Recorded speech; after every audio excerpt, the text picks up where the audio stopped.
Hi guys, we're going to get started on our basic build here on the AMT 55 Bel Air, and this is going to be a beginners build series. Let me get it right there. We are going to do this with basic supplies, basic tools that you can get most 90% of. You can get it at a Walmart or at probably 100% of them you can get at Walmart or any other box store. Craft store nearby, you can grab them there. Um, Basic stuff that you can get, and as you get building on and build on and build on, you can always pick up stuff along the way. There's no reason to have all the fancy stuff at the beginning, because if you're just building or just started building a couple kits in, you don't want to have a bunch of huge cost in stuff that you may not be ready to use or need to use yet. So we're gonna go down that road of this basic supplies. We're not going to use my airbrush on it. We're not going to use, probably not going to use I'm not going to use my bare metal foil. I'll be using either rattle cans, spray paint cans, enamel stuff, or craft acrylics type stuff. Um, as far as glues, uh, every model builder on the YouTube's probably started off using the Tester's red tube. There's nothing wrong with that. Or you can do, say if you have access to a hobby shop, you can pick up some Tamiya extra thin. This is like two of these are like $6. This is like $5, maybe up to $7, depending on where you got it. This one was $6. For your basic glue supplies, I'm using a scalpel, but you could just easily go to, say, at the craft store or Walmart, get an X-Acto blade handle and a couple of blades. I don't even know if I have one out here. No, they're all in the other room. I don't even use them out here anymore. I just use the scalpels. But even there, you can buy 100 scalpel blades and a handle for $12 to $15. You can get an X-Acto knife and X-Acto handle and 10 or 12 blades for probably $5 or $6. That's that. One important thing, and again, a cheap thing that you could have, if you need something to cut beside your knife, it's nice to have something to cut parts off of the sprue with. Let's see if I have something I can cut. I'm not really ready to cut any parts off yet, but let me see if they've got something I can. Well, here I can just cut these are extra parts from another kit, but you could easily lay these down and cut them with your X-Acto knife. And a lot easier way to do it is what they call sprue cutters. But again, purpose-built hobby sprue cutters can cost you more than the kit does. They last a long time, but they can cost you way more than the kit does. So I use and have used for probably the last 6 years. I got these at Walmart. These are toenail clippers. They're on a nice sharp point and they thin out. They got a flat side and a concave side. So when you use these, you just will slide this in. Let me see if I can do this ass backwards for the camera. I got the flat side facing towards the part and the curve and the open side faced away from it. There are times when you want to do it the other way around. If it's a really tiny part. So I'm going to stick that in there. So I've got that one's already cut, so that's not a good example. Okay, so I'm going to slide this in next to the part. It doesn't take much, just a little tiny tip of it. See, it's just barely in there. And you want to hold that flat side flush up against the part and snip it. I'll do the same for the other side. This side's a little wider, so it's a little easier. Let's slip that in there. Yeah, up tight against the part, up flush against it, clip it. So we clipped it, and if I feel it with my fingers, you can still feel that there's just a little bit of a burr there. That's again where you could use your knife to just scrape it a little bit to smooth that out. Or you can use sanders, and you don't need to buy, expensive sanders. Again, Walmart, go to the health and beauty section and the fingernail section where same section where you're going to find your nail clippers. Get one of the nail foam nail polishing ones. They come in different sizes, and you basically just hit that on each end a little bit on this part, and it's perfectly ready to go. And also, I mean, if you don't have those or you're on a super budget, you probably have several. Let me grab it back. Pairs of just regular fingernail clippers, or these are another different. Actually, these toenail clippers came with these, and there was another set that's in my bedroom because I use a smaller one on mine. But anyway, same thing applies. You put the edge against it. The thing with these are a little bit harder to get in to work with, but you can generally get it in. Sometimes you might have to, like here, if I can't get it into here very well, I could always cut the part and then go in and get it with those. So even those will work. Get you going, and as you progress along, you'll pick up parts, stuff here and there along the way. Drop them on the floor. That's okay. You don't need them anyway. Another thing that you don't have to have, but that's a good thing to have, is to be just a colored Sharpie or a couple of colored Sharpies. Black one I like because on the model kit or on a car kit, there are mold lines where the parts of the mold come together to create the part. Well, they leave seams where the two pieces, they don't put together completely flush. If they did, they would create it like a vacuum. You couldn't get them apart. So there's a fine seam line, and what I do is I take the marker. Sometimes you can see them, and sometimes you can't. So, but you can generally feel them, and if you can feel them, they'll show up through the paint. So I take the marker and just run along anywhere you find that ridge. See, it's on the top. The light's going to blow it all out. So along the top, this is where it normally runs. It'll run up the back of the fender, rear fender, across the top of the fender till you get over to the C-pillar on a car, and then it will cut across. It's real fine, but you'll be able to see it. It'll cut across through there. Then it generally it'll follow the grip rail on a car, or it'll go run right above it. And by putting this marker on it, you can find it and see it a little easier. And then when you get ready, we're going to sand those off.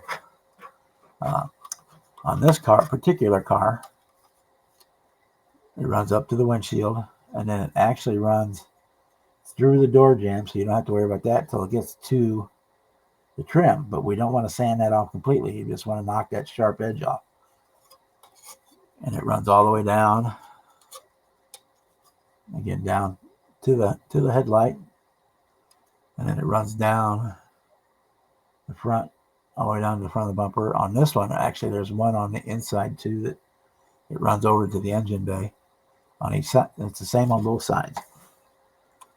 Again, you can use your sanding sticks that you get from the health and beauty aisle, or you can go back to the automotive or the hardware department and get you some wet dry sandpaper. You can get an assortment pack for probably $6 or $7, maybe $10. I haven't bought in a long time. One pack has lasted me about 5 years, so I don't know exactly what it is price wise. And you'd all have like 200, 500, 800, 1,000, 1,200 in it. This is wet dry sandpaper. I prefer to use wet dry sandpaper because you can wet it down and use it wet. Then you don't get as much dust if you do it wet. And for doing that, I just have an old Windex bottle, Filled it about 3/4, well, almost probably up to about here. And then I put about 3 drops of Dawn dish soap in it, the regular stuff, not the advanced formula stuff, because that had like a moisturizer in it for your skin. Just use the regular old straight up Dawn, the one with the picture of the duck on the front. And that makes a nice soapy, we call soft water. Not really soft, but it has no surface tension. The soap breaks the surface tension, so it doesn't beat up on you. And you can use that. You can spray it on the part, sand it, spray it on, wipe it off, and it helps keep the dust down.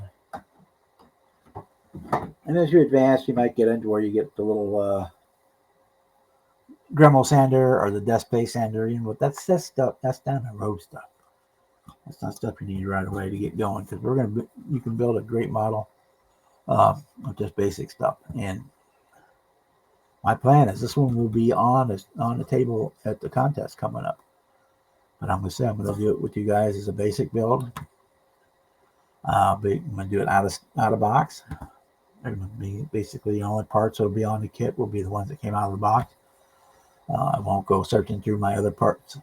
We'll do that as we get down the road on this series, where we get second or third one in, because we'll start accumulating spare parts.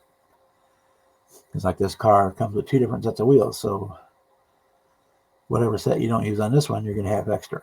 And then your next car build, you could either go with the kit wheels, and I think this one actually has 2 extra sets. Yeah, it does it because it has the stock hubcaps, it has the drag racing centerline wheels, and then it has a set of Kragers in it on this one, on my boxing anyway. So I'm actually going to have 2 sets of extra wheels. That helps with options for 2 different ways to build the motor. So whichever way I build it, I'm going to have extra parts from the other way. So that the next build, or 2 builds or 3 builds down the road, you might want to use those parts on that. So that becomes free part inventory that can be recycled. And I think recycle the stuff you don't have to pay for again. Anyway, so the first thing I said, I used the permanent marker, the Sharpie, and whatever's left after you're done. It's a good way to use the black because it lets you see it, and you kind of get a good idea when it's gone, because the black will be gone. But then you can always put a little alcohol on a piece of paper towel and wipe it off, because the alcohol will take the Sharpie ink off the plastic. And then when we get ready, before we paint it and stuff, we'll wash it down and all that good stuff. Okay, so give me a minute here. I'm going to press U. It's going to be like 10 seconds, but give me a minute here. I'm going to reset myself a little bit, and we're going to start sanding these parts down. So we'll be right back. Okay, so I've kind of got stuff moved out of my way. We got this here. I'm going to take a little bowl, and I'm going to put a little bit of my soap water in the bowl with my old piece of sandpaper. That's my 1000 one. That's my finer one.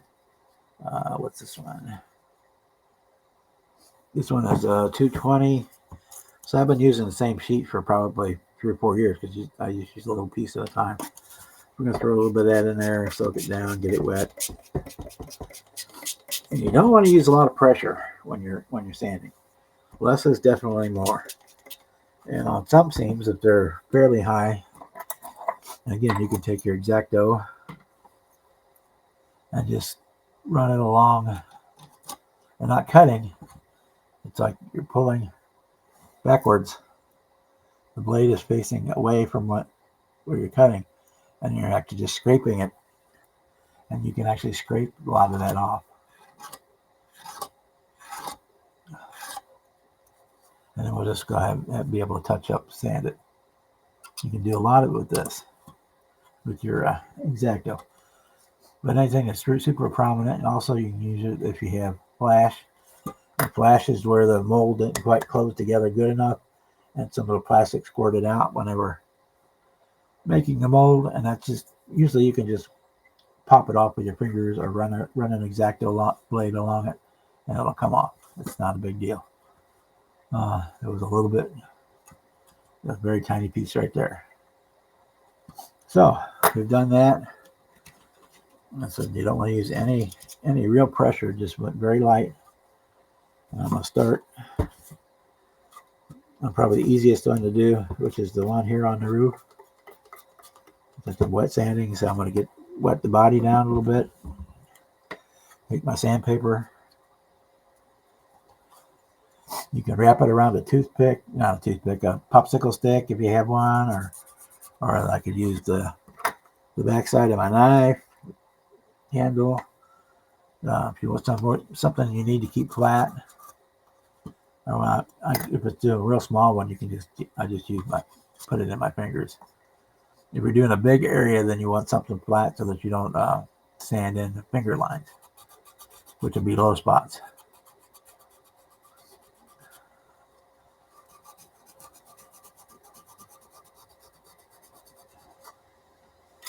So we're doing that just very lightly.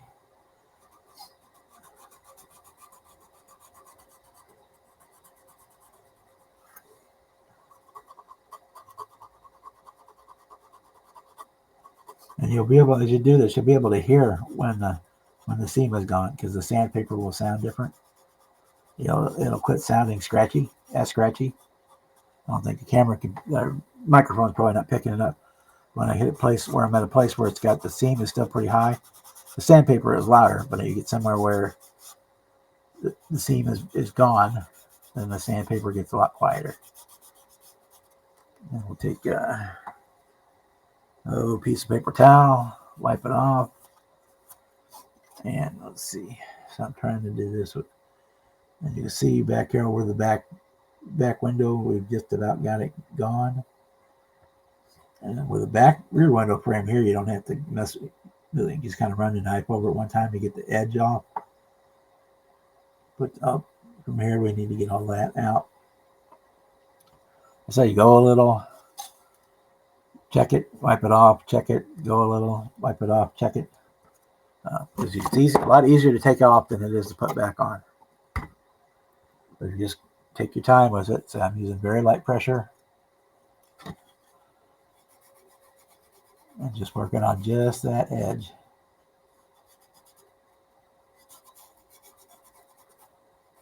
Until I get it clean.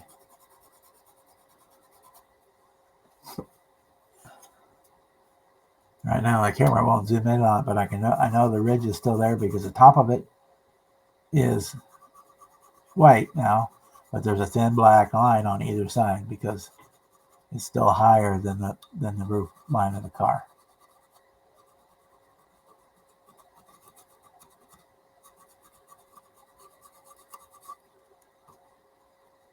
We're going to wipe it off.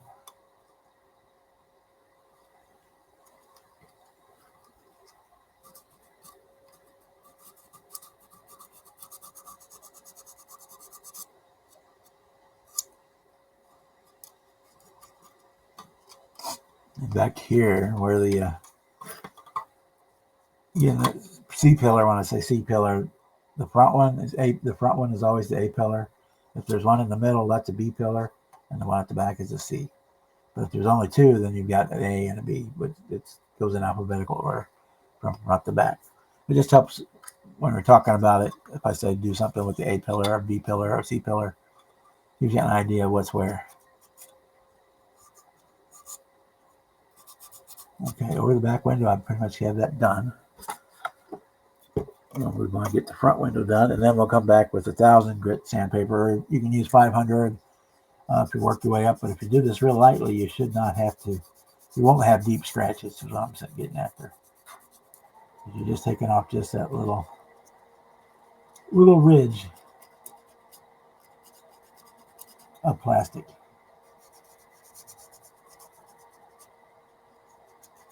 And model companies do a pretty good job of trying to hide it. On a lot of cars, it's actually the rain gutter on the model is where they'll make the seam. I'm sorry, I'm not used to doing it backwards, trying to do it to the camera side. I'm used to doing it towards me. Of course, my hands are in the way, so I don't guess you could see it that well anyway.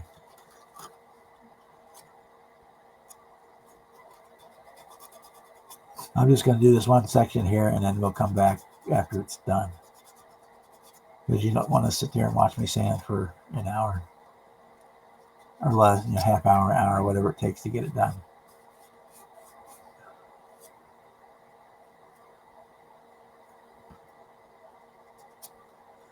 Okay, so we've got, come back here. And get the light, cover it with light.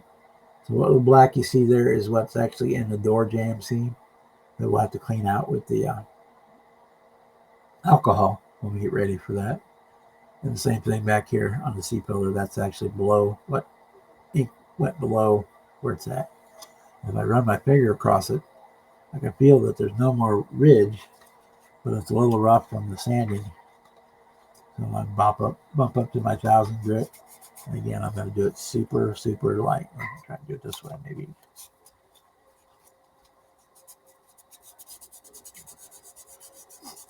And again, I'm doing almost zero pressure, just letting it kind of run across it.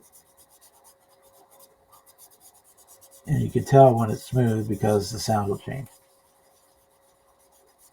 Instead of heavy scratching, it'll get smoother and smoother and smoother down to a rubbing sound. You can almost hear it sounds like a crunching or crunchy, when you hit a spot that has a deeper scratch in it. Okay, now we're going to wipe that off. And again, I know the camera will never pick it up, but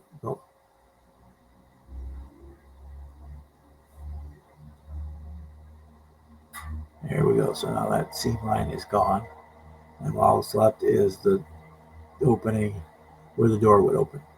That's all that's left in the gutter trim that you want to keep. So this black here is actually underneath the rear window. And it's just ink. I'll wipe that off with some alcohol to get rid of it. So that's what we're going to do. We're going to do that on the other side of the roof, down the front fender, around the headlights, down the back fenders, and down there. And when I've got that done, we'll come back and we'll see you again. Okay, guys, we got the sanding done on the body. So we used the 200 grit on the high parts and scraped them a little bit. And then we went back with the 1000 grit. And then I'll just kind of go over and feel it. If any place I feel where the body feels rough, then I'll go back I've got my buffing stick again. It's for doing fingernails. And I'll go through and polish anything. I don't want it shiny, but anything, if it feels rough to my fingers, it'll show in the paint. So we want to, once that is done, we'll get that washed up and ready to be primed and stuff. First, next step, same thing, we're going to get the other body parts and stuff ready. This one, it won't show, but this has got a whole lot of mold release on it, which is the material they use so that the plastic will come out of the mold. So we're going to have to wash this real good, and if it still shows, we'll wet sand this with just the super fine sander. And this is a good time if you want to just show a picture. If you want to add the hood scoop to it, you have to. They want you to cut out on the bottom. You cut that section here out, but you don't want to actually cut it. You want to take the back edge of your knife, and you're just going to drag it through there lightly, just so you're scratching in that groove until you come all the way through. Then you can sand it and clean it out, sand the edges and clean it, make it nice and smooth. Then you put your I hope it was in camera with enough. Then you can glue your hood scoop on, because you're probably going to want to do that before you prime and paint, so that it's all one piece. So you're going to do that. You can do that with your hood, and then as you're cleaning, basically go through and clean up. Some parts you're going to leave on screws until you need them, but some of the big parts like this, here's the chassis. It's got on it where they cut it off of the original sprue, so it's got big chunks, extra plastic. You can use your X-Acto knife or your sanding stick, and you want to make those, cut those off. You can even use your screw cutters if they're big enough to get in there and cut them. Cut them with that if they're big enough. Sometimes they are. Um, and this one, I'm actually going to go grab another chassis out of the other one because this has what's called a short shot. And I'm going to have AMT send me a new piece. This piece, not enough plastic got shot into the mold, so it's missing all of this forward. So I've got another one of these kits, so I'm going to dig that out for this one. I'm going to contact AMT, send them a picture of this, and they'll want probably the UPC panel off the back, a picture of that, so they know exactly what you're missing, and then that will send out. It'll take a couple of weeks. I'll send out a new part, but I've got another kit, so it won't slow us down in the meantime. Yeah, so that it does happen. You've got an option. You could take it back to wherever you bought it from, and they might trade it out for you. If not, you just have to contact AMT if you get a part. This is only like the second time in like 10 years I've had to. Now I'm going to take it back 5 years that I've had to contact a manufacturer about a faulty or missing part. So that's that. So we're going to clean up all of our parts. We'll get our hood cleaned up, a little test fitted in. Be careful because it's got the little pins on it. It's supposed to hold the hood in place, so it might be kind of tough to get in and out the first time. You be careful, you don't want to break the ends off. Then we're going to look at it and see how it fits. If it looks like it's got flash on it or it's not wanting to fit right, you can sand it a little bit here or a little bit there to make sure it all fits good. But this one fits pretty good. So we're good there. Haven't decided if I'm going to do that hood scoop or not.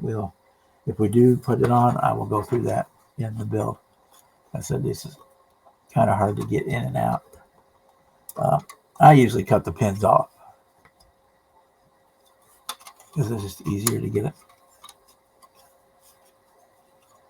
to do this. There we go. I got it out. So there we go. Same thing. We're gonna sand this, and then we'll wash it real good. Make sure there's no mold release on it, and then these two parts will be ready for priming and or painting. We're going to use probably Rust-Oleum 2X paints for this, so you have to paint it really light, but that's the primer and paint all in one. So that's where we're going to stop for this section of this chapter of the video, I guess. In the next video, we'll move on towards that painting. Start painting, prepping and painting, and assembling some parts. I do recommend. There are some parts you can. As we're here, like this, if you want to put the hood scoop on, you do that now. But when it comes time to actually start building, I do recommend, especially for your first couple of kits, that you follow the directions step by step. Once you've built the half a dozen or so, kind of get the idea how things go together and what things need to be done first. So that we'll see you next time.